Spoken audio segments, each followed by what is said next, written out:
Hi friends, இன்னைக்கு நான் share பண்ண போகிற ப்ராடக்ட் ஃபேப் இந்தியா பிராண்டோட மஸ்டர்ட் எல்லோ லெகிங்ஸ். மிந்த்ராவில் ஜஸ்ட் $299க்கு நான் வாங்கினேன். ஃபர்ஸ்ட் கலர் பற்றி சொல்லணும். ரொம்ப பிரைட்டாக இருக்குது. குர்த்திஸ் டுனிக்ஸ் கூட பர்ஃபெக்ட் மேட்ச் ஆகும். Material cotton blend, so daily யூஸுக்கு கம்ஃபர்டபுளாக இருக்குது. எலாஸ்டிக் வெயிஸ்ட் பேண்ட் இருக்குது, ஈஸியாக ஸ்லிப் ஆன் பண்ணலாம். பாட்டம்ல சுடிதார் ஸ்டைல் ஃபோல்ஸ் இருக்கு, நீட்டா ட்ரெடிஷ்னல் லுக் கொடுக்கும். ஒன் திங் ரொம்ப பிடிச்சிருந்தது, கிளாத் வந்து சீ த்ரூ இல்ல, ஸ்டிச்சிங்கும் நல்லா ஸ்ட்ராங்கா இருக்கு. குவாலிட்டி 299 ரூபாய்க்கு ரொம்ப சூப்பராகவே இருந்துச்சு. நான் ஒன்ஸ் வாஷ் பண்ணிட்டேன், கலர் ஃபேட் ஆகல, ஷ்ரிங்க் ஆகல.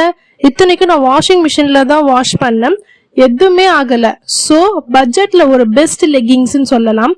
So friends, budget friendly, classy and comfortable leggings வேணும்னா இதை ஒர்த் ட்ரை. கண்டிப்பா நீங்க ட்ரை பண்ணலாம். வீடியோ பிடிச்சிருந்தா லைக் பண்ணுங்க. இன்னும் ரிவ்யூஸ் வேணும்னா சப்ஸ்கிரைப் பண்ணுங்க. பாய் பாய்.